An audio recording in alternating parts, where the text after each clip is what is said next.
ਮੇਰੇ ਵੱਲੋਂ ਦਿਲਪ੍ਰੀਤ ਸਿੰਘ ਵੱਲੋਂ ਪਿਆਰ ਭਰੀ ਸਤਿ ਸ਼੍ਰੀ ਅਕਾਲ ਜੀ। ਹੁਣ ਸਮਾਂ ਹੋ ਗਿਆ ਪ੍ਰੋਗਰਾਮ ਖਬਰ ਤੇ ਨਜ਼ਰ ਬਲਤੇਜ ਪੰਨੂ ਜੀ ਦੇ ਨਾਲ। ਅੱਜ ਦਾ ਪ੍ਰੋਗਰਾਮ ਸ਼ੁਰੂ ਕਰਨ ਤੋਂ ਪਹਿਲਾਂ ਸਪਾਂਸਰਾਂ ਦਾ ਬਹੁਤ-ਬਹੁਤ ਧੰਨਵਾਦ ਕਰਨਾ ਚਾਹੁੰਦੇ ਹਾਂ। ਖਾਲਸਾ ਇੰਸ਼ੋਰੈਂਸ ਸੈਨੋਜ਼ੇ ਤੋਂ, ਗੁਰਦੀਪ ਸਿੰਘ ਬਿਰਦੀ ਕਲੋਵਿਸ ਤੋਂ, ਸਤਨਾਮ ਸਿੰਘ ਸ਼ੇਰਗਿੱਲ ਸੈਲਮਾ ਤੋਂ, ਬਹਾਦਰ ਸਿੰਘ ਗਿੱਲ ਜੀ ਫਾਊਲਰ ਤੋਂ, ਇਸ਼ਾਨਜੀਤ ਸਿੰਘ ਖਲੋਠੀ ਯੂਬਾ ਸਿਟੀ, ਸੁਖਵਿੰਦਰ ਸਿੰਘ ਤੇ ਜਸਵੀਰ ਕੌਰ ਫਰੀਮੌਂਟ ਤੋਂ, ਸਰਬਜੀਤ ਸਿੰਘ ਚੋਕਰ ਟਰਲਾਕ ਤੋਂ, ਗੁਰਦਾਵਰ ਸਿੰਘ ਤੇ ਮਨਜੀਤ ਕੌਰ ਜੀ ਯੂਬਾ ਸਿਟੀ ਤੋਂ, ਸੋਢੀ ਸਿੰਘ ਜੀ ਸੈਕਰਾਮੈਂਟੋ ਤੋਂ ਅਤੇ ਅਵਤਾਰ ਸਿੰਘ ਤੇ ਰਣਜੀਤ ਕੌਰ ਸਿੱਧੂ ਬੇਕਰਸਫੀਲਡ ਤੋਂ, ਅਤੇ ਸ਼ਿਕਾਗੋ ਪੀਜ਼ਾ ਵਿਦ ਟਵਿਸਟ ਜਿਹੜੇ ਹਰ ਤਰ੍ਹਾਂ ਦੇ ਵੈਜੀ ਅਤੇ non veg Indian style pizza order ਕਰ ਸਕਦੇ ਹੋ। ਇਹਨਾਂ ਦਾ ਸਵਾਦ ਲੈਣ ਲਈ ਵਿਜ਼ਿਟ ਕਰੋ chicagopizzatwist.com ਤੇ 15% ਆਫ ਲੋਡ ਡਿਸਕਾਊਂਟ ਕੋਡ 1313 ਦੇ ਨਾਲ। ਅਤੇ ਹੁਣ ਅਸੀਂ ਬਲਤੇਜ ਪੰਨੂ ਜੀ ਨੂੰ ਸਵਾਗਤ ਕਰਦੇ ਹਾਂ। ਬਲਤੇਜ ਪੰਨੂ ਜੀ ਸਤਿ ਸ਼੍ਰੀ ਅਕਾਲ ਜੀ। ਆਇਆਂ ਨੂੰ ਸਤਿ ਸ਼੍ਰੀ ਅਕਾਲ, ਧੰਨਵਾਦ, ਮਿਹਰਬਾਨੀ। ਔਰ ਨਿਗਾਹ ਮਾਰਦੇ ਹਾਂ ਪਿਛਲੇ 24 ਘੰਟਿਆਂ ਦੇ ਦੌਰਾਨ ਬੜੀਆਂ ਅਹਿਮ ਕੁਛ ਡਿਵੈਲਪਮੈਂਟ ਜਿਹੜੀਆਂ ਹੋਈਆਂ ਨੇ ਪੰਜਾਬ ਦੇ ਵਿੱਚ ਵੀ, ਭਾਰਤ ਪੱਧਰ ਦੇ ਉੱਤੇ, ਨਾਲ ਲੱਗਵੇਂ ਸੂਬੇ ਹਰਿਆਣੇ ਦੇ ਵਿੱਚ, ਔਰ ਉਹਨਾਂ ਸਭ ਦੀ ਗੱਲਬਾਤ ਕਰਦੇ ਹਾਂ ਜੀ। ਪਿਛਲੇ ਕੋਈ 6.5 ਮਹੀਨੇ ਤੋਂ ਚੱਲ ਰਿਹਾ ਬਰਗਾੜੀ ਮੋਰਚਾ ਸਮਾਪਤ ਕਰ ਦਿੱਤਾ ਗਿਆ। ਇਹ ਸਮਾਪਤ ਕਰਨ ਤੋਂ ਪਹਿਲਾਂ ਪੰਜਾਬ ਦੇ 2 ਮੰਤਰੀ ਸੁਖਜਿੰਦਰ ਸਿੰਘ ਰੰਧਾਵਾ ਤੇ ਤ੍ਰਿਪਤ ਰਜਿੰਦਰ ਸਿੰਘ ਬਾਜਵਾ ਇਸ ਬਰਗਾੜੀ ਮੋਰਚੇ ਦੇ ਵਿੱਚ ਪਹੁੰਚੇ। ਉਹਨਾਂ ਨੇ ਇਹ ਗੱਲ ਆਖੀ ਕਿ ਜਿਹੜੀਆਂ ਮੰਗਾਂ ਦੀ ਗੱਲ ਇਸ ਮੋਰਚੇ ਨੇ ਕੀਤੀ, ਉਹਦੇ ਵਿੱਚੋਂ ਬਹੁਤੀਆਂ ਮੰਗਾਂ ਜਿਹੜੀਆਂ ਉਹ ਸਰਕਾਰ ਨੇ ਮੰਨ ਲਈਆਂ ਨੇ। ਕਿਵੇਂ ਮੰਨ ਲਈਆਂ ਨੇ ਇਹਦਾ ਖੁਲਾਸਾ ਕੁਛ ਉਹਨਾਂ ਨੇ ਇਸ ਕਿਸਮ ਦੇ ਨਾਲ ਕੀਤਾ ਕਿ ਜਿਹੜੇ ਗੁਰੂ ਗ੍ਰੰਥ ਸਾਹਿਬ ਦੀ ਬੇਅਦਬੀ ਦੇ ਵਾਸਤੇ ਵਿਅਕਤੀ ਜ਼ਿੰਮੇਵਾਰ ਸੀ, ਉਹ 13 ਦੇ ਕਰੀਬ ਗ੍ਰਿਫਤਾਰ ਕਰ ਲਏ ਗਏ ਆ। ਉਹਨਾਂ ਨੇ ਇਹ ਗੱਲ ਕਹੀ ਕਿ ਜਸਟਿਸ ਰਣਜੀਤ ਸਿੰਘ ਕਮਿਸ਼ਨ ਸਰਕਾਰ ਨੇ ਬਣਾਇਆ, ਉਹਦੀ ਰਿਪੋਰਟ ਆਈ, ਉਹਦੇ ਉੱਤੇ ਬਹਿਸ ਕਰਾਉਣੀ, ਵਿਧਾਨ ਸਭਾ 'ਚ ਪੇਸ਼ ਕਰਨਾ ਇਸ ਮੋਰਚੇ ਦੀ ਮੰਗ ਸੀ। ਉਹ ਪੇਸ਼ ਹੋਇਆ, ਉਹਦੇ ਉੱਤੇ ਬਹਿਸ ਹੋ ਗਈ। ਇਹ ਕਿਹਾ ਕਿ SIT ਹੁਣ ਆਪਣਾ ਕੰਮ ਕਰ ਰਹੀ ਹੈ, ਔਰ SIT ਨੇ ਵੱਡੇ ਜਿਹੜੇ ਨਾਮਵਰ ਵਿਅਕਤੀ ਨੇ ਉਹਨਾਂ ਨੂੰ ਸੱਦਿਆ ਤੇ ਉਹਨਾਂ ਦੇ ਬਿਆਨ ਜਿਹੜੇ ਆ ਉਹ ਰਿਕਾਰਡ ਕੀਤੇ ਆ। ਜਿੱਥੋਂ ਤੱਕ ਬੰਦੀ ਸਿੰਘਾਂ ਦੀ ਰਿਹਾਈ ਵਾਲੀ ਗੱਲ ਆ, ਇਹਦੇ ਵਾਸਤੇ ਆਖਿਆ ਗਿਆ ਕਿ ਇੱਕ ਰਿਹਾਈ ਜਿਹੜੀ ਆ ਉਹ ਪਟਿਆਲੇ ਤੋਂ ਹੋ ਰਹੀ ਆ, ਇਹਦੇ ਨਾਲ ਮੁੱਢ ਵੱਧ ਜਾਊਗਾ। ਬਾਕੀ ਸੂਬਿਆਂ ਦੀਆਂ ਜੇਲ੍ਹਾਂ ਦੇ ਵਿੱਚ ਕੈਦ ਲੋਕ ਜਿਨ੍ਹਾਂ ਨੇ ਆਪਣੀ ਸਜ਼ਾ ਪੂਰੀ ਕਰ ਲਈ ਆ, ਉਹਨਾਂ ਦੇ ਵਾਸਤੇ ਸਰਕਾਰ ਉਹਨਾਂ ਸੂਬਿਆਂ ਦੇ ਮੁੱਖ ਮੰਤਰੀਆਂ ਨੂੰ ਚਿੱਠੀ ਜਿਹੜੀ ਹੈ ਜੀ ਉਹ ਲਿਖੂਗੀ। ਇਹਦੇ ਨਾਲ ਜਿਹੜੀ ਸੰਗਤ ਦੇ ਵਿੱਚ ਘੁਸਰ ਮੁਸਰ ਜਿਹੜੀ ਸੀ ਉਹ ਚੱਲਦੀ ਰਹੀ, ਕਿਉਂਕਿ ਜਿਸ ਕਿਸਮ ਦੇ ਨਾਲ ਜਿਹੜੇ ਬੁਲਾਰੇ ਸੀਗੇ ਉਹਨਾਂ ਨੇ ਸੰਬੋਧਨ ਕੀਤਾ, ਉੱਥੋਂ ਗੱਲ ਤਾਂ ਪਹਿਲਾਂ ਹੀ ਸਾਹਮਣੇ ਆਉਣੀ ਸ਼ੁਰੂ ਹੋ ਗਈ ਸੀ ਕਿ ਡੀਲ ਹੋ ਗਈ ਹੋਈ ਆ। ਸਿਮਰਜੀਤ ਸਿੰਘ ਮਾਨ ਹੋਰਾਂ ਨੇ ਜਿਹੜਾ ਜੀ ਸੰਬੋਧਨ ਕੀਤਾ ਕਿ ਇਹ ਸਰਕਾਰ ਦੇ ਹੱਥ ਵੱਸ ਨਹੀਂ, ਹੁਣ ਜਿਹੜਾ ਜੀ ਸਟੇ ਲੈ ਲਿਆ ਪੁਲਿਸ ਅਫਸਰਾਂ ਨੇ, ਜਾਂ ਦੂਜੀਆਂ ਤੀਜੀਆਂ ਗੱਲਾਂ ਉਹਨਾਂ ਨੇ ਕੀਤੀਆਂ। ਦਾਦੂਵਾਲ ਹੋਰਾਂ ਨੇ ਇਹ ਗੱਲ ਜਿਹੜੀ ਜੀ ਸਿੱਧਾ ਇਸ਼ਾਰਾ ਕੀਤਾ ਕਿ ਹੁਣ ਛੇਤੀ ਤੋਂ ਛੇਤੀ ਪਾਰਟੀ ਜਿਹੜੀ ਹੈ ਜੀ ਉਹ ਬਣਾਈ ਜਾਵੇ ਤੇ ਲੋਕ ਪੰਥਕ ਨੁਮਾਇੰਦਿਆਂ ਨੂੰ ਵੋਟਾਂ ਪਾਉਣ, ਸੰਦੂਕੜੀਆਂ ਵੋਟਾਂ ਵਾਲੀਆਂ ਜਿਹੜੀਆਂ ਜੀ ਉਹਨਾਂ ਦੇ ਹੱਕ ਦੇ ਵਿੱਚ ਆਉਣ। ਧਿਆਨ ਸਿੰਘ ਮੰਡ ਜਿਹੜੇ ਮੁਤਵਾਜ਼ੀ ਜਥੇਦਾਰ ਨੇ, ਲਾਸਟ ਦੇ ਵਿੱਚ ਉਹਨਾਂ ਨੇ ਸੰਬੋਧਨ ਕੀਤਾ। ਸਿੱਧਾ ਜਿਹੜਾ ਸੀਗਾ ਜੀ ਉਹ ਸਾਈਨ ਆਫ ਕਰਨ ਦੇ ਨਾਲੋਂ ਇਹ ਗੱਲ ਆਖ ਦਿੱਤੀ ਗਈ ਕਿ ਅਸੀਂ ਜਿਹੜਾ ਮੰਗਲਵਾਰ ਨੂੰ ਜਾਵਾਂਗੇ ਦਰਬਾਰ ਸਾਹਿਬ ਮੱਥਾ ਟੇਕਣ, ਉਸ ਤੋਂ ਬਾਅਦ ਇਸ ਮੋਰਚੇ ਦੇ ਅਗਲੇ ਪੜਾਅ ਦਾ ਐਲਾਨ ਜਿਹੜਾ ਜੀ ਉਹ ਕੀਤਾ ਜਾਊਗਾ। ਇਹ ਕਿਹਾ ਗਿਆ ਕਿ ਪਹਿਲਾ ਪੜਾਅ ਜਿਹੜਾ ਉਹ ਸਮਾਪਤ ਹੋ ਗਿਆ ਇੱਥੇ ਹੀ, ਭਾਵ ਕਿ ਇਹ ਮੋਰਚਾ ਜਿਹੜਾ ਜੀ ਉਹ ਖਤਮ ਹੋ ਗਿਆ। ਬਿਨਾਂ ਕਿਸੇ ਸ਼ੱਕ ਦੇ ਇਸ ਮੋਰਚੇ ਦੀ ਇੱਕ ਪ੍ਰਾਪਤੀ ਤਾਂ ਵੱਡੀ ਜਿਹੜੀ ਉਹ ਹੈਗੀ ਆ ਜੀ। 6.5 ਮਹੀਨੇ ਤੱਕ ਇਹ ਮੋਰਚਾ ਜਿਹੜਾ ਜੀ ਉਹ ਚੱਲਿਆ, ਔਰ ਇਹਦੇ ਵਿੱਚ ਕਿਸੇ ਕਿਸਮ ਦੀ ਕੋਈ ਹਿੰਸਾਤਮਕ ਗੱਲ ਨਾ ਕੀਤੀ ਗਈ, ਨਾ ਕਿਸੇ ਕਿਸਮ ਦੀ ਕੋਈ ਘਟਨਾ ਵਾਪਰੀ। ਜਿੰਨੇ ਲੋਕ ਜਿੱਡੀ ਵੱਡੀ ਗਿਣਤੀ ਦੇ ਵਿੱਚ ਅਕਤੂਬਰ ਦੇ 2 ਇਕੱਠਾਂ ਦੇ ਵਿੱਚ ਪਹੁੰਚੇ, ਚਾਹੇ 7 ਅਕਤੂਬਰ ਸੀ ਚਾਹੇ 14 ਅਕਤੂਬਰ ਸੀ, ਉਹ ਪੰਜਾਬ ਦੇ ਇਤਿਹਾਸ ਦੇ ਵਿੱਚ ਬਹੁਤ ਵੱਡੇ ਇਕੱਠਾਂ ਦੇ ਵਿੱਚੋਂ ਇੱਕ ਜਾਣੇ ਜਾਣਗੇ। ਔਰ ਲੋਕਾਂ ਦਾ ਸੰਜਮ ਦੇ ਵਿੱਚ ਰਹਿਣਾ ਔਰ ਸਿਸਟੇਮੈਟਿਕਲੀ ਤਰੀਕੇ ਦੇ ਨਾਲ ਇੱਥੇ ਪਹੁੰਚਣਾ, ਇਹ ਇੱਕ ਸਭ ਤੋਂ ਪੋਜ਼ਿਟਿਵ ਸਾਈਨ ਜਿਹੜਾ ਜੀ ਉਹ ਹੋਊਗਾ। ਇਹਦੇ ਉੱਤੇ ਚੀਰ ਫਾੜ ਜਿਹੜੀ ਜੀ ਉਹ ਹੁੰਦੀ ਰਹੂਗੀ ਕਿ ਇਹਦੇ ਵਿੱਚੋਂ ਕੀ ਗਵਾਇਆ। ਕਿਤੇ ਨਾ ਕਿਤੇ ਇਉਂ ਲੱਗਦਾ ਕਿ ਬਰਗਾੜੀ ਵਾਲਿਆਂ ਦੇ ਛੇਤੀ ਇੱਕ ਅਕਾਲੀ ਦਲ ਬਣਾਉਣ ਵੱਲ ਨੂੰ ਜਿਹੜਾ ਜੀ ਉਹ ਕਦਮ ਵਧਾਉਣ ਦੀ ਖਾਤਰ ਇਸ ਮੋਰਚੇ ਨੂੰ ਸਾਈਨ ਆਫ ਜਿਹੜਾ ਜੀ ਉਹ ਕਰ ਦਿੱਤਾ, ਇਹਨੂੰ ਸਮਾਪਤ ਕਰ ਦਿੱਤਾ। ਉਹਨਾਂ ਨੂੰ ਲੱਗਦਾ ਕਿ ਇੱਕ ਪਾਸੇ ਰਣਜੀਤ ਸਿੰਘ ਬ੍ਰਹਮਪੁਰਾ ਹੋਰੀ 16 ਤਰੀਕ ਨੂੰ ਐਲਾਨ ਜਿਹੜਾ ਜੀ ਉਹ ਕਰਨ ਜਾ ਰਹੇ ਆ ਕਿ ਉਹਨਾਂ ਦੇ ਵੱਲੋਂ ਟਕਸਾਲੀ ਅਕਾਲੀ ਜਿਹੜਾ ਦਲ ਹੈ ਜੀ ਉਹ ਬਣਾਇਆ ਜਾ ਰਿਹਾ। ਇੱਕ ਧਿਰ ਜਿਹੜੀ ਸੁਖਪਾਲ ਸਿੰਘ ਖਹਿਰਾ ਹੋਰਾਂ ਵਾਲੀ, ਉਹ ਇਨਸਾਫ ਮਾਰਚ ਦੇ ਅਖੀਰਲੇ ਪੜਾਅ ਦੇ ਉੱਤੇ 16 ਤਰੀਕ ਨੂੰ ਜਿਹੜੀ ਜੀ ਉਹ ਆਪਣੀ ਸਿਆਸੀ ਪਾਰਟੀ ਸੰਭਾਵੀ ਰੂਪ ਦੇ ਵਿੱਚ ਐਲਾਨ ਸਕਦੇ ਆ। ਇਸ ਬਰਗਾੜੀ ਮੋਰਚੇ ਦੇ ਆਗੂਆਂ ਨੂੰ ਲੱਗਦਾ ਸੀ ਕਿ ਅਸੀਂ ਕਿਤੇ ਇਸ ਮਾਮਲੇ ਦੇ ਵਿੱਚ ਪਛੜ ਨਾ ਜਾਂਦੇ ਹੋਈਏ, ਜਿਹਦੇ ਕਰਕੇ ਬੜੀ ਕਾਹਲੀ ਦੇ ਨਾਲ ਇਹ ਜਿਹੜਾ ਜੀ ਸਾਰਾ ਕੁਝ ਸਮੇਟ ਦਿੱਤਾ ਗਿਆ।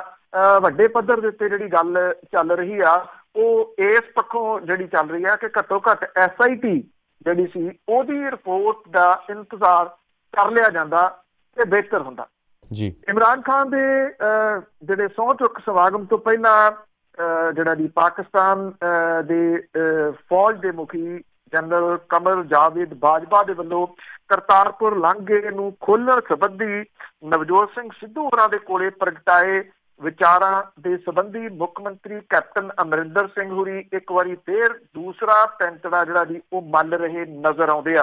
ਕੈਪਟਨ ਅਮਰਿੰਦਰ ਸਿੰਘ ਹੋਰਾਂ ਨੇ ਇੱਕ ਇੰਟਰਵਿਊ ਦੇ ਵਿੱਚ ਇਹ ਗੱਲ ਆਖੀ ਆ ਕਿ ਇਹ ਜਿਹੜਾ ਲਾਂਘਾ ਹੈ ਇਹ ਪਾਕਿਸਤਾਨ ਦੀ ਫੌਜ ਦੇ ਵੱਲੋਂ ਘੜੀ ਗਈ ਇੱਕ ਵੱਡੀ ਸਾਜ਼ਿਸ਼ ਹੈ। ਉਹਨਾਂ ਨੇ ਇਹ ਗੱਲ ਕਹੀ ਕਿ ਕਰਤਾਰਪੁਰ ਲਾਂਘੇ ਨੂੰ ਖੋਲ੍ਹਣਾ ਸਪਸ਼ਟ ਤੌਰ ਦੇ ਉੱਤੇ ISI ਦੀ ਯੋਜਨਾ ਦਾ ਹਿੱਸਾ ਹੈ।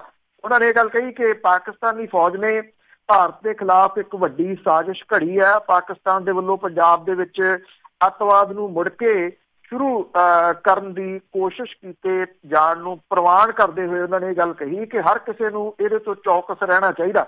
ਪੰਜਾਬ ਦੇ ਮੁੱਖ ਮੰਤਰੀ ਕੈਪਟਨ ਅਮਰਿੰਦਰ ਸਿੰਘ ਹੋਰਾਂ ਨੇ ਨਵਜੋਤ ਸਿੰਘ ਸਿੱਧੂ ਦੇ ਮੁੱਦੇ ਨੂੰ ਗੈਰ ਜ਼ਰੂਰੀ ਤਰੀਕੇ ਦੇ ਨਾਲ ਉਭਾਰਿਆ ਗਿਆ ਮੁੱਦਾ ਕਿਹਾ ਔਰ ਇਹ ਕਿਹਾ ਕਿ ਉਹ ਸਪਸ਼ਟ ਤੌਰ ਦੇ ਉੱਤੇ ISI ਦੀ ਇਸ ਸਾਜ਼ਿਸ਼ ਨੂੰ ਵੇਖਣ ਤੋਂ ਅਸਮਰੱਥ ਨੇ ਕਿ ਉਹ ਜਿਹੜਾ ਲਾਂਘੇ ਦਾ ਮੁੱਦਾ ਜਿੰਨਾ ਉਭਾਰ ਰਹੇ ਆ ਉਹਨਾਂ ਨੂੰ ਨਹੀਂ ਪਤਾ ਕੈਪਟਨ ਹੋਰਾਂ ਦੇ ਅਨੁਸਾਰ ਕਿ ਇਹ ਕੋਈ ISI ਦੀ ਜਿਹੜੀ ਹੈ ਜੀ ਉਹ ਸਾਜ਼ਿਸ਼ ਹੈ।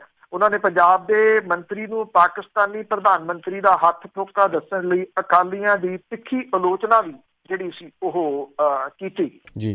ਮੁੱਖ ਮੰਤਰੀ ਹੋਰਾਂ ਨੇ ਪਾਕਿਸਤਾਨੀ ਥਲ ਸੈਨਾ ਦੇ ਮੁਖੀ ਜਨਰਲ ਜਾਵੇਦ ਕਮਰ ਬਾਜਵਾ ਨੂੰ ਇਹ ਕਿਹਾ ਕਿ ਉਹਨਾਂ ਨੂੰ ਸਮਝ ਲੈਣਾ ਚਾਹੀਦਾ ਹੈ ਕਿ ਪੰਜਾਬ ਪੁਲਿਸ ਪਾਕਿਸਤਾਨ ਦੇ ਨਾਲ ਸਿੱਧੀ ਟੱਕਰ ਲੈਣ ਦੇ ਪੂਰੀ ਤਰ੍ਹਾਂ ਸਮਰੱਥ ਹੈ। ਇਹ ਕੋਈ ਪਹਿਲਾ ਮੌਕਾ ਨਹੀਂਗਾ ਜਦੋਂ ਕਿ ਕੈਪਟਨ ਅਮਰਿੰਦਰ ਸਿੰਘ ਹੋਰਾਂ ਨੇ ਅਜਿਹੀ ਗੱਲ ਜਿਹੜੀ ਹੈ ਜੀ ਉਹ ਲਾਂਘੇ ਦੇ ਉੱਤੇ ਆਖੀ ਹੋਵੇ ਤੇ ਇਹਨੂੰ ISI ਦੀ ਕਿਸੇ ਗੰਭੀਰ ਜਿਹੜੀ ਸਾਜ਼ਿਸ਼ ਹੈ ਉਹਦੇ ਵੱਲ ਇਸ਼ਾਰਾ ਕੀਤਾ ਹੋਵੇ। ਜਿਸ ਦਿਨ 20 ਪੱਥਰ ਰੱਖਿਆ ਜਾਣਾ ਸੀ ਡੇਰਾ ਬਾਬਾ ਨਾਨਕ, ਉਸ ਦਿਨ ਵੀ ਕੈਪਟਨ ਅਮਰਿੰਦਰ ਸਿੰਘ ਹੋਰਾਂ ਨੇ ਵੱਖਰੀ ਸੁਰ ਅਪਣਾਈ ਸੀ। ਬਹੁਤੇ ਜਿਹੜੇ ਲੋਕ ਨੇ ਜਾਣਕਾਰ ਨੇ ਉਹ ਕਹਿੰਦੇ ਨੇ ਕਿ ਕੈਪਟਨ ਅਮਰਿੰਦਰ ਸਿੰਘ ਹੋਰੀ ਪੰਜਾਬ ਦੇ ਵਿੱਚ ਕਾਂਗਰਸ ਦੀ ਸਰਕਾਰ ਦੇ ਮੁਖੀ ਨੇ ਪਰ ਉਹਨਾਂ ਦੀ ਬਿਆਨਬਾਜ਼ੀ ਜਿਹੜੀ ਹੈ ਜੀ ਕਿਸੇ BJP ਦੇ ਆਗੂ ਵਾਲੀ ਆ। ਉਹ ਵੀ ਇਹ ਬਿਆਨ ਜਿਹੜਾ ਜੀ ਉਸ ਟਾਈਮ ਦੇ ਉੱਤੇ ਆਉਣਾ ਜਦੋਂ ਕਿ ਅੱਜ ਕਾਂਗਰਸ ਦੇ ਕੌਮੀ ਪ੍ਰਧਾਨ ਰਾਹੁਲ ਗਾਂਧੀ ਹੋਰੀ ਤੇ ਸਾਬਕਾ ਪ੍ਰਧਾਨ ਮੰਤਰੀ ਡਾਕਟਰ ਮਨਮੋਹਨ ਸਿੰਘ ਹੋਰੀ ਮੁਹਾਲੀ ਦੇ ਵਿੱਚ ਸੈਕਟਰ 18 ਦੇ ਖੇਡ ਸਟੇਡੀਅਮ ਦੇ ਵਿੱਚ ਜਿਹੜਾ ਜੀ ਇੱਥੇ ਆ ਰਹੇ ਨੇ। ਉਦੋਂ ਪਹਿਲਾਂ ਅਜਿਹਾ ਜਿਹੜਾ ਜੀ ਉਹ ਬਿਆਨ ਆਉਣਾ ਕੈਪਟਨ ਅਮਰਿੰਦਰ ਸਿੰਘ ਹੋਰਾਂ ਦਾ ਕਿਉਂਕਿ ਕਾਂਗਰਸ ਨੇ ਇਸ ਕਰਤਾਰਪੁਰ ਵਾਲੇ ਲਾਂਘੇ ਨੂੰ ਭੁਨਾਇਆ।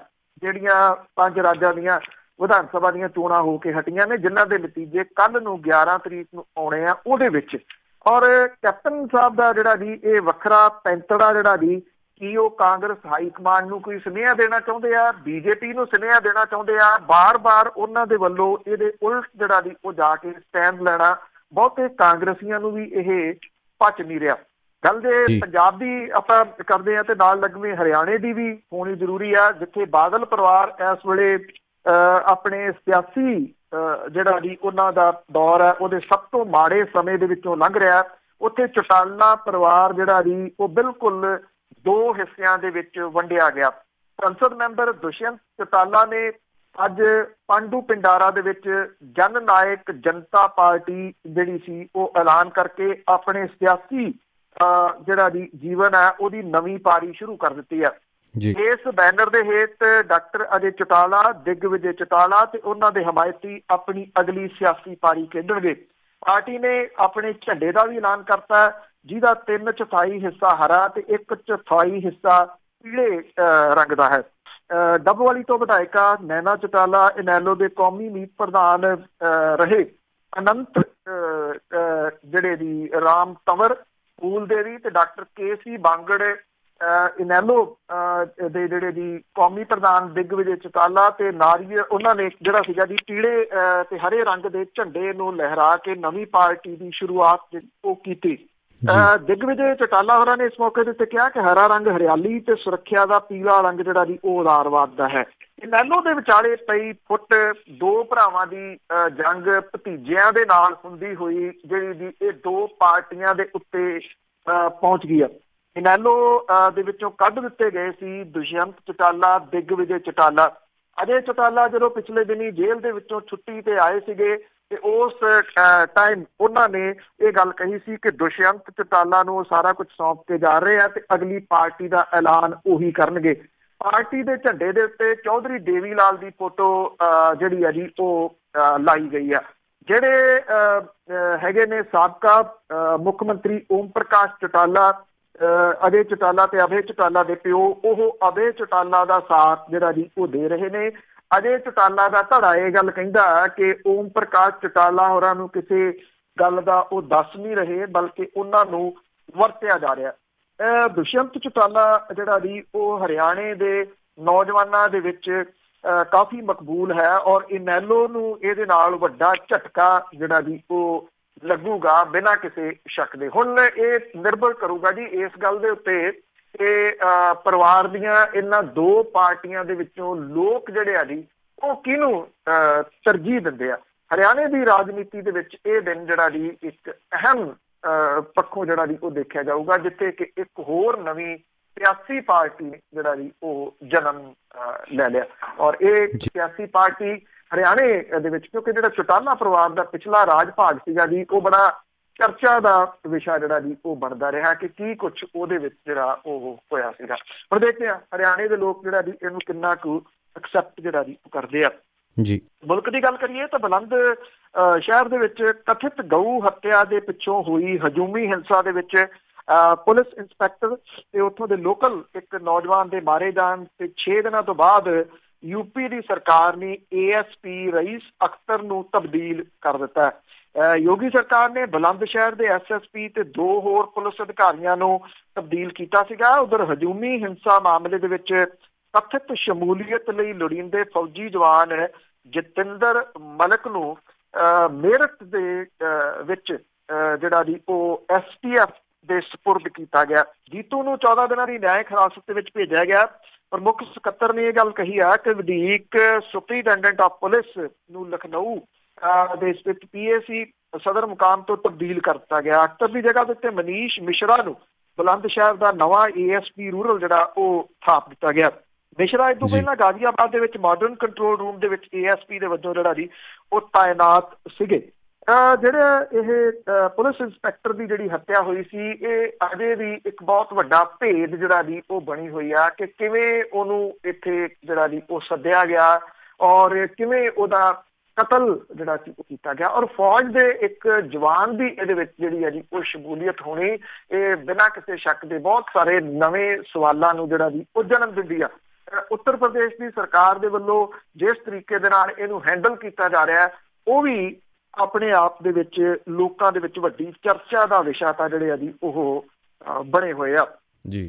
ਚਰਚਾ ਦੇ ਵਿਸ਼ੇ ਦੀ ਗੱਲ ਕਰੀਏ ਤੇ ਇਸ ਵੇਲੇ ਚਰਚਾ ਦੇ ਵਿੱਚ ਟ੍ਰੋਲਿੰਗ ਦੇ ਰੂਪ ਦੇ ਵਿੱਚ ਸਾਹਮਣਾ ਕਰ ਰਹੇ ਅਕਾਲੀ ਦਲ ਦੇ ਆਗੂ, ਖਾਸ ਤੌਰ ਦੇ ਉੱਤੇ ਬਾਦਲ ਪਰਿਵਾਰ ਜਿਹੜਾ ਜੀ ਉਹਦੇ ਵੱਲੋਂ ਬਿਨਾਂ ਸੱਦੇ ਤੋਂ, ਕਿਉਂਕਿ ਕਿਸੇ ਜਥੇਦਾਰ ਨੇ ਉਹਨਾਂ ਨੂੰ ਸੱਦਿਆ ਤਾਂ ਹੈ ਨੀ ਗਾ, ਉਹ ਆਪਣੇ ਗੁਨਾਹਾਂ ਦੀ ਜਿਹੜੀ ਆ ਜੀ ਉਹ ਭੁੱਲ ਬਖਸ਼ਾਉਣ ਦੇ ਵਾਸਤੇ ਅਖੰਡ ਪਾਠ ਦਾ ਅੱਜ ਜਿਹੜਾ ਜੀ ਉਹ ਭੋਗ ਪਾਉਣਗੇ। ਬਾਦਲ ਪਰਿਵਾਰ ਨੇ ਦੂਸਰੇ ਦਿਨ ਵੀ ਜਿਹੜਾ ਸੀਗਾ ਜੀ ਦਰਬਾਰ ਸਾਹਿਬ ਦੇ ਵਿੱਚ ਸੰਗਤ ਦੀਆਂ ਜੁੱਤੀਆਂ ਝਾੜੀਆਂ, ਲੰਗਰ ਦੇ ਵਿੱਚ ਜਿਹੜੀ ਸੀ ਉਹ ਸੇਵਾ ਕੀਤੀ। ਇਹਦੇ ਵਿੱਚ ਸਿਕੰਦਰ ਮਲੂਕਾ ਤੇ ਇਹਦੇ ਨਾਲ ਨਾਲ ਜਿਹੜੇ ਮੈਂਬਰ ਪਾਰਲੀਮੈਂਟ ਪ੍ਰੇਮ ਸਿੰਘ ਚੰਦੂ ਮਾਜਰਾ ਨਹੀਂ ਦਿਸੇ। ਬਾਕੀ ਅਕਾਲੀ ਲੀਡਰਸ਼ਿਪ ਜਿਹੜੀ ਹੈ ਜੀ ਉਹ ਅਕਾਲੀਆਂ ਦੇ ਨਾਲ ਭੁੱਲ ਬਖਸ਼ਾਉਂਦੀ ਰਹੀ। ਭੁੱਲ ਕਾਹਦੀ ਬਖਸ਼ਾ ਰਹੇ ਨੇ ਇਹ ਅਜੇ ਤੱਕ ਲੋਕਾਂ ਦੇ ਵਾਸਤੇ ਭੇਦ ਜਿਹੜਾ ਜੀ ਉਹ ਬਣਿਆ ਹੋਇਆ। ਲੋਕਾਂ ਨੂੰ ਪਤਾ ਤਾਂ ਹੈਗਾ ਪਰ ਇਹ ਆਪਣੇ ਮੂੰਹ ਤੋਂ ਕੋਈ ਵੀ ਗੱਲ ਜਿਹੜੀ ਜੀ ਉਹ ਨਹੀਂ ਕਹਿ ਰਹੇ। ਉਂਝ ਵੈਸੇ ਜਿਹੜੀ ਅਜਿਹੀ ਸੇਵਾ ਕੀਤੀ ਜਾਂਦੀ ਆ ਉਹ ਅਕਾਲ ਤਖਤ ਤੋਂ ਕਿਸੇ ਵੀ ਛੇਕੇ ਹੋਏ ਵਿਅਕਤੀ ਨੂੰ, ਜਿਹਨੂੰ ਤਨਖਾਹ ਕਿਹਾ ਜਾਂਦਾ, ਤਨਖਾਹ ਦੇ ਰੂਪ ਦੇ ਵਿੱਚ ਕੀਤੀ ਜਾਂਦੀ ਆ। ਕਿਸੇ ਅਕਾਲ ਤਖਤ ਦੇ ਜਥੇਦਾਰ ਨੇ ਕੀ ਬਾਦਲ ਪਰਿਵਾਰ ਨੂੰ ਸੱਦਿਆ, ਅਕਾਲੀ ਦਲ ਨੂੰ ਸੱਦਿਆ ਉਹਨਾਂ ਨੂੰ ਇਹ ਦੱਸਿਆ ਕਿ ਇੰਨੇ ਦਿਨ ਤੁਸੀਂ ਜਿਹੜੀ ਹੈ ਜੀ ਇੱਥੇ ਇਹ ਤਨਖਾਹ ਲਵਾਓ, ਸੇਵਾ ਕਰੋ। ਇਸ ਤਰ੍ਹਾਂ ਦੀ ਕੋਈ ਗੱਲ ਜਿਹੜੀ ਉਹ ਸਾਹਮਣੇ ਨਹੀਂ ਆਈ। ਪ੍ਰਕਾਸ਼ ਸਿੰਘ ਬਾਦਲ ਹੋਰਾਂ ਨੇ ਇੰਨੀ ਗੱਲ ਜਿਹੜੀ ਦੀ ਆਖੀ ਕਿ ਅਸੀਂ 3 ਦਿਨ ਨਹੀਂ ਬੋਲਣਾ, ਅਖੀਰਲੇ ਦਿਨ ਅੱਜ ਭੋਗ ਦਾ ਦਿਨ ਹੈ। ਅੱਜ ਉਹਨਾਂ ਨੇ ਕਿਹਾ ਕਿ ਅਸੀਂ ਪ੍ਰੈਸ ਕਾਨਫਰੰਸ ਕਰਕੇ ਵਿਰੋਧੀਆਂ ਦੇ ਸਵਾਲਾਂ ਦਾ ਜਵਾਬ ਜਿਹੜਾ ਜੀ ਉਹ ਦੇਵਾਂਗੇ। ਜਿਹੜੇ ਸੇਵਾ ਕਰਨ ਵਾਲੇ ਨੇ ਉਹਦੇ ਵਿੱਚ ਅਕਾਲੀ ਦਲ ਦੇ ਸਾਰੇ ਆਗੂ ਜਿਹੜੇ ਜੀ ਉਹ ਸ਼ਾਮਲ ਨੇ। ਕੀ ਇਹ ਸਮਝ ਲਿਆ ਜਾਵੇ ਕਿ ਅਕਾਲੀ ਦਲ ਨੂੰ ਜਿਹੜਾ ਜੀ ਪਛਤਾਵਾ ਹੋ ਰਿਹਾ, ਉਹ ਗੁਰੂ ਗ੍ਰੰਥ ਸਾਹਿਬ ਦੀ ਬੇਅਦਬੀ ਦਾ ਪਛਤਾਵਾ ਹੋ ਰਿਹਾ। ਜਿਹੜੇ ਸ਼ਾਂਤਮਈ ਤਰੀਕੇ ਦੇ ਨਾਲ ਰੋਸ ਪ੍ਰਗਟ ਕਰ ਰਹੇ ਲੋਕਾਂ ਦੇ ਉੱਤੇ ਗੰਦੇ ਪਾਣੀ ਦੀਆਂ ਬੁਛਾਰਾਂ ਮਾਰਨੀਆਂ, ਡਾਂਗਾ ਮਾਰਨੀਆਂ, ਗੋਲੀਆਂ ਚਲਾਉਣੀਆਂ, 2 ਜਾਣਿਆਂ ਨੂੰ ਮਾਰ ਦੇਣਾ, ਕੀ ਉਹਦਾ ਪਛਤਾਵਾ ਹੋ ਰਿਹਾ?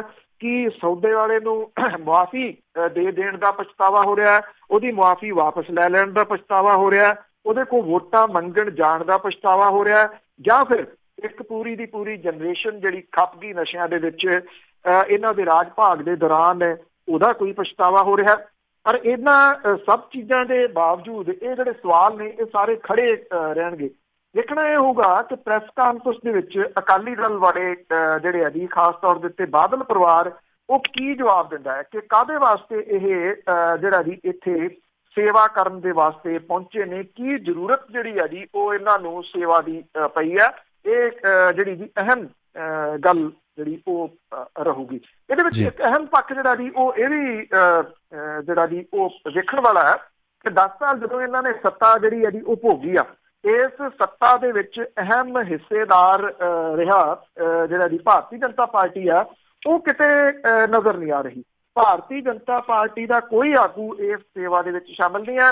ਭਾਰਤੀ ਜਨਤਾ ਪਾਰਟੀ ਦੇ ਕਿਸੇ ਆਗੂ ਨੇ ਕੋਈ ਹੀਲ ਹੁਜਤ, ਕੋਈ ਹਾਂ ਨਾ ਜਿਹੜੀ ਹੈ ਜੀ ਇਸ ਸਾਰੇ ਮਾਮਲੇ ਦੇ ਉੱਤੇ ਨਹੀਂ ਕੀਤੀ। ਉਹਨਾਂ ਨੇ ਕੋਈ ਕਿਸੇ ਕਿਸਮ ਦੀ ਜਿਹੜਾ ਜੀ ਬਿਆਨਬਾਜ਼ੀ ਉਹ ਨਹੀਂ ਦਿੱਤੀ, ਜਿਹੜੇ ਕਿ ਬੜੀ ਅਹਿਮ ਗੱਲ ਹੈ ਜੀ ਕਿ ਕੀ ਉਹ ਨਾਲ ਮਲਾਈ ਖਾਣ ਦੇ ਵਾਸਤੇ ਸਨ, ਔਰ ਜਿਹੜੇ ਫੈਸਲੇ ਲਏ ਗਏ ਜਿਹਦੀ ਵਜ੍ਹਾ ਕਰਕੇ ਅਕਾਲੀ ਦਲ ਬਾਦਲ ਔਰ ਬਾਦਲ ਪਰਿਵਾਰ ਖਾਸ ਤੌਰ ਦੇ ਉੱਤੇ ਸਿਆਸੀ ਮਾਮਲੇ ਦੇ ਵਿੱਚ ਹਾਸ਼ੀਏ ਦੇ ਉੱਤੇ ਚਲੇ ਗਿਆ, ਕੀ ਭਾਰਤੀ ਜਨਤਾ ਪਾਰਟੀ ਵੀ ਉਹਨਾਂ ਫੈਸਲਿਆਂ ਦੇ ਵਿੱਚ ਸ਼ਾਮਲ ਨਹੀਂ? ਜੇ ਸ਼ਾਮਲ ਹੈ ਤਾਂ ਅਕਾਲੀ ਦਲ ਨੇ ਉਹਨਾਂ ਨੂੰ ਸ਼ਾਮਲ ਕਿਉਂ ਨਹੀਂ ਕੀਤਾ? ਔਰ ਜਿਨ੍ਹਾਂ ਨੂੰ ਸ਼ਾਮਲ ਕਰ ਲਿਆ, ਕੀ ਉਹਨਾਂ ਦੀ ਰਾਏ ਦੇ ਨਾਲ ਸਾਰੇ ਫੈਸਲੇ ਲਏ ਗਏ? ਔਰ ਇਹਦੇ ਵਿੱਚ ਸ਼੍ਰੋਮਣੀ ਗੁਰਦੁਆਰਾ ਪ੍ਰਬੰਧਕ ਕਮੇਟੀ ਦੇ ਮੁਲਾਜ਼ਮ ਤੇ ਸ਼੍ਰੋਮਣੀ ਗੁਰਦੁਆਰਾ ਪ੍ਰਬੰਧਕ ਕਮੇਟੀ ਦੇ ਜਿਹੜੇ ਪ੍ਰਧਾਨ ਹੈ, ਉਹ ਕਿਹੜੇ ਤਰੀਕੇ ਦੇ ਨਾਲ ਜਿਹੜਾ ਜੀ ਉਹ ਸ਼ਾਮਲ ਹੋ ਗਏ? ਇਹ ਕੁਝ ਅਹਿਮ ਗੱਲਾਂ ਨੇ ਜਿਹੜੀਆਂ ਕਿ ਅਕਾਲੀ ਦਲ ਦੇ ਵਾਸਤੇ ਜਿਹੜੇ ਸਵਾਲ ਨੇ ਉਹਨਾਂ ਦੇ ਵਾਸਤੇ ਵੱਡੇ ਜਿਹੜੇ ਜਵਾਬ ਨੇ ਉਹ ਉਹਨਾਂ ਨੂੰ ਦੇਣੇ ਪੈਣਗੇ। ਕਿੰਨੇ ਕੁ ਜਵਾਬ ਅੱਜ ਪ੍ਰਕਾਸ਼ ਸਿੰਘ ਬਾਦਲ ਹੋਰੀ ਦੇ ਸਕਦੇ ਨੇ? ਕਿਉਂਕਿ ਟਲ ਜਾਣ ਦੀ ਜਿਹੜੀ ਉਹਨਾਂ ਦੀ ਇੱਕ ਪੁਰਾਣੀ ਆਦਤ ਹੈ, ਅਹਿਮ ਸਵਾਲ ਤੋਂ ਟਲ ਜਾਣ ਦੀ, ਉਹ ਬੜੀ ਪੁਰਾਣੀ ਹੈ। ਔਰ ਉਹ ਅਕਸਰ ਅਜਿਹੇ ਸਵਾਲਾਂ ਦੇ ਜਵਾਬ ਜਿਹੜੇ ਆ ਜੀ ਉਹ ਟਾਲ ਜਾਂਦੇ ਆ।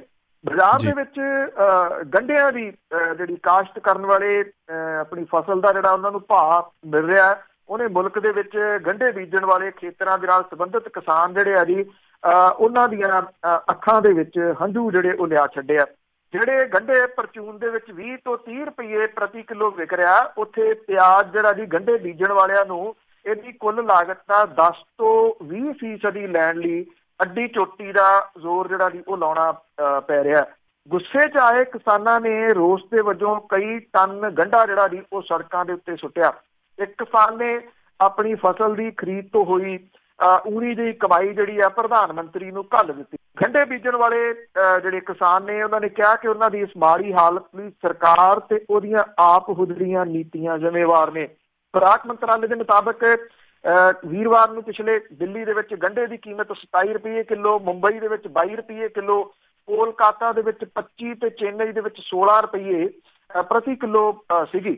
ਔਰ ਪਿਛਲੇ ਹਫ਼ਤੇ ਪਿਆਜ਼ ਦੀ ਜਿਹੜੀ ਪਰਚੂਨ ਕੀਮਤ ਹੈ ਉਹ 2 ਰੁਪਏ ਤੋਂ ਲੈ ਕੇ ਵੱਧ ਤੋਂ ਵੱਧ 5 ਰੁਪਏ ਤੱਕ ਸੀਗੀ। ਭਾਵ ਕਿ ਕਿਸਾਨ ਨੂੰ ਮਿਲ ਰਿਹਾ 2 ਤੋਂ 5, ਉਹ ਵਿਕ ਰਿਹਾ ਜਾ ਕੇ 22 ਰੁਪਏ ਤੋਂ ਸਟਾਰਟ ਹੋ ਕੇ 27 ਰੁਪਏ ਤੱਕ। ਏਡਾ ਵੱਡਾ ਜਿਹੜਾ ਜੀ ਉਹ ਗੈਪ ਵਿੱਚ ਆਉਣਾ, ਉਹਦੇ ਵਾਸਤੇ ਕਿਸਾਨਾਂ ਦਾ ਰੋਸ ਜਿਹੜਾ ਜੀ ਉਹ ਬਿਲਕੁਲ ਜਾਇਜ਼ ਹੈ। ਨਾਸਿਕ ਦਾ ਲਸਾਲਗਾਓਂ ਜਿਹੜੀ ਕਿ ਮੁਲਕ ਦੇ ਵਿੱਚ ਗੰਢਿਆਂ ਦੀ ਸਭ ਤੋਂ ਵੱਡੀ ਥੋਕ ਮਾਰਕੀਟ ਹੈ, ਉਹਦੇ ਵਿੱਚ ਜਿੱਥੇ ਗੰਢਿਆਂ ਦੀ ਕੀਮਤ ਪ੍ਰਤੀ ਕੁਇੰਟਲ ਗਰਮੀਆਂ ਦੇ ਵਿੱਚ 100 ਤੋਂ 300 ਰੁਪਏ ਹੇਠਾਂ ਆ ਗਈ ਸੀ, ਉੱਥੇ ਸੱਜਰੀ ਫਸਲ ਦਾ ਭਾਅ ਜਿਹੜਾ 800 ਤੋਂ 1000 ਰੁਪਏ ਪ੍ਰਤੀ ਕੁਇੰਟਲ ਜਿਹੜਾ ਜੀ ਉਹ ਹੈ। ਗੰਢੇ ਦੇ ਕਾਸ਼ਤਕਾਰ ਜਿਹੜੇ ਨੇ ਜੀ ਉਹ ਕਹਿੰਦੇ ਆ ਤੇ ਉਹਨੂੰ 750 ਕਿਲੋ ਪਿਆਜ਼ ਦਾ ਭਾਅ 1064 ਰੁਪਏ ਮਿਲਿਆ, ਜਿਹੜਾ ਕਿ ਉਹਨੇ ਮਨੀ ਆਰਡਰ ਦੇ ਜ਼ਰੀਏ ਪ੍ਰਧਾਨ ਮੰਤਰੀ ਨੂੰ ਭੇਜ ਦਿੱਤਾ। ਸੰਜੇ ਸਾਠੇ ਨਾਂ ਦੇ ਇਸ ਕਿਸਾਨ ਨੇ ਕਿਹਾ ਕਿ ਜਿੰਨੀ ਉਹਨੂੰ ਕਮਾਈ ਹੋਈ ਇਦੋਂ ਵੱਧ ਖਰਚਾ ਤਾਂ ਉਹਨੇ ਗੰਢਿਆਂ ਦੀ ਸਫਾਈ ਦੇ ਉੱਤੇ 400 ਰੁਪਏ ਤੇ ਢੋਆ ਢਵਾਈ ਦੇ ਉੱਤੇ 750 ਰੁਪਏ ਜਿਹੜਾ ਜੀ ਉਹ ਖਰਚ ਦਿੱਤਾ। ਮਹਾਰਾਸ਼ਟਰ ਮਾਰਕੀਟਿੰਗ ਵਿਭਾਗ ਦਾ ਜਿਹੜਾ ਜੀ ਪ੍ਰਮੁੱਖ ਆ ਉਹ ਕਹਿੰਦਾ ਹੈ ਕਿ ਸਿਆਲਾਂ ਦੇ ਵਿੱਚ ਜਿਹੜਾ ਪਿਆਜ਼ ਹੁੰਦਾ ਉਹ ਛੇਤੀ ਗਲ ਜਾਂਦਾ, ਇਹਦੇ ਕਰਕੇ ਇਹਦਾ ਖਰੀਦ ਮੁੱਲ ਜਿਹੜਾ ਜੀ ਉਹ ਘੱਟ ਹੈ। ਇਹ ਹੀਲ ਹੁਜਤਾਂ ਨੇ ਜਿਹੜੀਆਂ ਸਰਕਾਰ ਜਿਹੜੀ ਹੈ ਜੀ ਉਹ ਕਰ ਰਹੀ ਹੈ। ਕਿਸਾਨਾਂ ਦੀਆਂ ਮੌਜੂਦਾ ਸਮੱਸਿਆਵਾਂ ਦੇ ਵਾਸਤੇ ਕੋਈ ਧਿਆਨ ਜਿਹੜਾ ਜੀ ਉਹ ਨਹੀਂ ਹੈਗਾ ਕੇਂਦਰ ਦੀ ਮੌਜੂਦਾ ਸਰਕਾਰ ਦਾ। ਜੇ ਗੱਲ ਕੇਂਦਰ ਦੀ ਉੱਠੀ ਆ ਤੇ ਜਾਂਦੇ ਜਾਂਦੇ ਉਹਦੇ ਉੱਤੇ ਵੀ ਇੱਕ ਝਾਤ ਜਿਹੜੀ ਜੀ ਉਹ ਪਾ ਲਈਏ ਕਿ ਇੱਕ ਤਾਂ ਕੱਲ ਤੋਂ ਲੋਕ ਸਭਾ ਦਾ ਸੈਸ਼ਨ ਜਿਹੜਾ ਜੀ ਪਾਰਲੀਮੈਂਟ ਦਾ ਸੈਸ਼ਨ ਸਟਾਰਟ ਹੋ ਰਿਹਾ। ਇਹ ਸੰਭਾਵੀ ਰੂਪ ਦੇ ਵਿੱਚ ਅਗਲੇ ਵਰੇ ਹੋਣ ਵਾਲੀਆਂ ਲੋਕ ਸਭਾ ਦੀਆਂ ਚੋਣਾਂ ਤੋਂ ਪਹਿਲਾਂ ਆਖਰੀ ਸੈਸ਼ਨ ਹੋਊਗਾ। ਇਹ ਆਖਰੀ ਸੈਸ਼ਨ ਕਈ ਮਾਮਲਿਆਂ ਦੇ ਵਿੱਚ ਜਿਹੜਾ ਜੀ ਉਹ ਬੜਾ ਅਹਿਮ ਰਹੂਗਾ। ਕੱਲ ਨੂੰ 5 ਰਾਜਾਂ ਦੇ ਵਿੱਚ ਹੋਈਆਂ ਵੋਟਾਂ ਦੀ ਗਿਣਤੀ ਹੋਣੀ ਆ, ਇਹਦਾ ਪ੍ਰਭਾਵ ਸੈਸ਼ਨ ਦੇ ਉੱਤੇ ਵੀ ਕਿਤੇ ਨਾ ਕਿਤੇ ਜਿਹੜਾ ਜੀ ਉਹ ਪਊਗਾ। ਉਧਰ ਰਾਮ ਮੁੱਦੇ ਨੂੰ ਲੈ ਕੇ ਰਾਸ਼ਟਰੀ ਸਵੈ ਸੇਵਕ ਸੰਘ RSS ਨੇ ਮੋਦੀ ਸਰਕਾਰ ਤੇ ਘੇਰਾ ਜਿਹੜਾ ਜੀ ਉਹ ਵਧਾ ਦਿੱਤਾ। ਦਿੱਲੀ ਦੀ ਰਾਮਲੀਲਾ ਮੈਦਾਨ ਦੇ ਵਿੱਚ ਵਿਸ਼ਵ ਹਿੰਦੂ ਪਰਿਸ਼ਦ ਦੀ ਧਰਮ ਸਭਾ ਦੇ ਵਿੱਚ ਰਾਮ ਭਗਤਾਂ ਤੇ ਸਾਧੂ ਸੰਤਾਂ ਦੀ ਮੌਜੂਦਗੀ 'ਚ ਸੰਘ ਦੇ ਜਿਹੜੇ ਸੀਗੇ ਆਗੂ ਭਈਆ ਜੀ ਜੋਸ਼ੀ, ਉਹਨੇ ਦੋ ਟੁਕ ਕਿਹਾ ਕਿ ਹੁਣ ਰਾਮ ਮੰਦਿਰ ਦੇ ਉੱਤੇ ਹੋਰ ਇੰਤਜ਼ਾਰ ਨਹੀਂ ਕੀਤਾ ਜਾਊਗਾ। ਉਹਨੇ ਕਿਹਾ ਕਿ ਉਹ ਕੋਈ ਭੀਖ ਨਹੀਂ ਮੰਗ ਰਹੇ, ਸਰਕਾਰ ਨੂੰ ਸੰਸਦ ਦੇ ਇਸੇ ਸਰਦਰੁੱਤ ਸੈਸ਼ਨ ਦੇ ਵਿੱਚ ਕਾਨੂੰਨ ਬਣਾ ਕੇ ਅਯੁੱਧਿਆ 'ਚ ਰਾਮ ਮੰਦਿਰ ਲਈ ਰਾਹ ਪੱਧਰਾ ਕਰਨਾ ਪਊਗਾ। ਉਹਨਾਂ ਕੇਂਦਰ ਸਰਕਾਰ ਨੂੰ ਇਹ ਵੀ ਯਾਦ ਦਵਾਇਆ ਕਿ ਉਹ ਰਾਮ ਮੰਦਿਰ ਦੇ ਸੰਕਲਪ ਦੇ ਨਾਲ ਸੱਤਾ 'ਚ ਆਈ ਹੈ ਤੇ ਉਹ ਕਰੋੜਾਂ ਲੋਕਾਂ ਦੀਆਂ ਭਾਵਨਾਵਾਂ ਦਾ ਅਪਮਾਨ ਨਾ ਕਰੇ। ਅਯੁੱਧਿਆ, ਮੁੰਬਈ, ਨਾਗਪੁਰ ਸਣੇ 200 ਤੋਂ ਜ਼ਿਆਦਾ ਸਥਾਨਾਂ ਦੇ ਉੱਤੇ ਧਰਮ ਸਭਾ ਤੋਂ ਬਾਅਦ ਰਾਮਲੀਲਾ ਮੈਦਾਨ ਦੇ ਵਿੱਚ ਧਰਮ ਸਭਾ ਦਾ ਪੜਾਅ ਸੀਗਾ, ਜਿਹਦੇ ਵਿੱਚ ਲੱਖਾਂ ਦੀ ਗਿਣਤੀ ਦੇ ਵਿੱਚ ਜਿਹੜੇ ਸੀ ਭਗਤ ਅੰਦਰ ਤੇ ਬਾਹਰ ਸੀਗੇ। ਸੈਂਕੜੇ ਸਾਧੂ ਸੰਤ ਜਿਹੜੇ ਸੀ ਉਹ ਮੰਚ ਦੇ ਉੱਤੇ ਬਿਰਾਜਮਾਨ ਸੀ। ਜਿਹੜਾ RSS ਦਾ ਆਗੂ ਸੀ ਉਹਨੇ ਕੇਂਦਰ ਦੀ ਸਰਕਾਰ ਦੇ ਵੱਲ ਇਸ਼ਾਰਾ ਕਰਦੇ ਹੋਏ ਕਿਹਾ ਕਿ ਅਸੀਂ ਉਹਨਾਂ ਤੋਂ ਹਿੰਦੂ ਭਾਵਨਾਵਾਂ ਦੇ ਸਨਮਾਨ ਦੀ ਉਮੀਦ ਕਰਦੇ ਹਾਂ। ਸੁਪਰੀਮ ਕੋਰਟ ਦੇ ਵੱਲੋਂ ਫੈਸਲੇ ਤੇ ਦੇਰੀ ਤੇ ਨਾਰਾਜ਼ਗੀ ਪ੍ਰਗਟਾਉਂਦੇ ਹੋਏ ਉਹਨਾਂ ਨੇ ਕਿਹਾ ਕਿ ਜਿਸ ਦੇਸ਼ ਦੇ ਵਿੱਚ ਨਿਆਂ ਵਿਵਸਥਾ ਤੇ ਨਿਆਂ ਪ੍ਰਤੀ ਬੇਭਾਵੀ ਦਾ ਭਾਵ ਪੈਦਾ ਹੁੰਦਾ ਹੈ, ਉਸ ਦੇਸ਼ ਦੀ ਤਰੱਕੀ ਹੋਣੀ ਅਸੰਭਵ ਹੈ। ਹੁਣ ਵੇਖਣਾ ਜਿਹੜਾ ਜੀ ਇਹ ਹੋਊਗਾ ਕਿ ਇਹ ਜਿਹੜਾ ਵਿਸ਼ਵ ਹਿੰਦੂ ਪਰਿਸ਼ਦ ਤੇ RSS ਦੇ ਵੱਲੋਂ ਕੀਤੇ ਗਏ ਇਸ ਸਮਾਗਮ ਤੋਂ ਬਾਅਦ ਕੇਂਦਰ ਦੀ ਸਰਕਾਰ ਦੇ ਉੱਤੇ ਕਿਹੋ ਜਿਹਾ ਜਿਹੜਾ ਜੀ ਉਹ ਪ੍ਰੈਸ਼ਰ ਪੈਂਦਾ। ਜਿਵੇਂ ਮੈਂ ਸਟਾਰਟਿੰਗ 'ਚ ਦੱਸਿਆ ਕਿ ਜਿਹੜਾ ਇਹ ਸੈਸ਼ਨ ਪਾਰਲੀਮੈਂਟ ਦਾ ਕੱਲ ਨੂੰ ਸ਼ੁਰੂ ਹੋਣਾ ਹੈ 11 ਤਰੀਕ ਨੂੰ, ਇਹਦੇ ਉੱਤੇ ਨੇੜੇ ਤੋਂ ਨਿਗਾਹ ਜਿਹੜੀ ਹੈ ਜੀ ਉਹ ਰਹੂਗੀ, ਕਿਉਂਕਿ ਸਰਕਾਰ ਚੋਣਾਂ ਦੇ ਵਿੱਚ ਜਾਣ ਤੋਂ ਪਹਿਲਾਂ ਕੁਛ ਜਿਹੜਾ ਜੀ ਉਹ ਟੇਢਾ ਮੇਢਾ ਨਵਾਂ ਜਿਹੜਾ ਜੀ ਉਹ ਕਰਨਾ ਚਾਹੂਗੀ। ਪਰ ਇਹ ਸਾਰਾ ਕੁਝ ਨਿਰਭਰ ਕਰੂਗਾ ਕੱਲ ਨੂੰ ਹੀ ਆਉਣ ਵਾਲੇ 5 ਰਾਜਾਂ ਦੇ ਚੋਣ ਨਤੀਜਿਆਂ ਦੇ ਉੱਤੇ। ਜੇ BJP ਆਪਣੇ 2 ਸੂਬੇ ਰਾਜਸਥਾਨ ਤੇ ਮੱਧ ਪ੍ਰਦੇਸ਼ ਦੇ ਵਿੱਚੋਂ ਪਛੜ ਜਾਂਦੀ ਆ ਤਾਂ ਉਹਦੀ ਜਿਹੜੀ ਆ ਜੀ ਟੋਨ ਹੋਰ ਹੋਊਗੀ। ਜੇ ਉਹ ਰਾਜਸਥਾਨ ਤਾਂ ਜਿਹੜਾ ਉਹਦੇ ਹੱਥੋਂ ਜਾਂਦਾ ਲੱਗਦਾ, ਮੱਧ ਪ੍ਰਦੇਸ਼ ਦੇ ਵਿੱਚ ਵਾਪਸੀ ਕਰ ਲੈਂਦੀ ਆ ਤੇ ਫਿਰ ਉਹਦੀ ਟੋਨ ਜਿਹੜੀ ਆ ਜੀ ਉਹ ਹੋਰ ਹੋ ਸਕਦੀ ਆ। ਕੱਲ ਦਾ ਦਿਨ 11 ਤਰੀਕ ਦਾ ਜਿਹੜਾ ਦਿਨ ਹੈ ਉਹ ਭਾਰਤ ਦੀ ਰਾਜਨੀਤੀ ਦੇ ਪੁਆਇੰਟ ਆਫ ਵਿਊ ਦੇ ਨਾਲ ਬਹੁਤ ਅਹਿਮ ਜਿਹੜਾ ਜੀ ਉਹ ਰਹੂਗਾ ਕਿ 5 ਰਾਜਾਂ ਦੇ ਜਿਹੜੇ ਨਤੀਜੇ ਨੇ ਉਹ ਕਿਹੜੀ ਪਾਰਟੀ ਦੇ ਹੱਕ ਦੇ ਵਿੱਚ ਆਉਂਦੇ। ਬਹੁਤ ਮਿਹਰਬਾਨੀ, ਧੰਨਵਾਦ ਦਿਲਪ੍ਰੀਤ ਜੀ। ਬਹੁਤ ਬਹੁਤ ਧੰਨਵਾਦ ਤੁਹਾਡਾ ਬਲੇਜ ਪੰਨੂ ਜੀ ਅੱਜ ਦੀਆਂ ਖਬਰਾਂ। ਸਤਿ ਸ਼੍ਰੀ ਅਕਾਲ ਜੀ। ਜੀ ਇਹ ਸਨ ਬਲੇਜ ਪੰਨੂ ਜੀ ਅੱਜ ਦੇ ਪ੍ਰੋਗਰਾਮ ਖਬਰ ਤੇ ਨਜ਼ਰ ਜੀ। ਤੇ ਹੁਣ ਅਸੀਂ ਲੈਂਦੇ ਹਾਂ ਇਜਾਜ਼ਤ ਜੀ। ਮੇਰੇ ਵੱਲੋਂ ਤੇ ਪੰਜਾਬੀ ਰੇਡੀਓ USA ਵੱਲੋਂ ਪਿਆਰ ਭਰੀ ਸਤਿ ਸ਼੍ਰੀ ਅਕਾਲ ਜੀ। ਤੇ ਸੁਣਦੇ ਰਹੋ ਪੰਜਾਬੀ ਰੇਡੀਓ USA।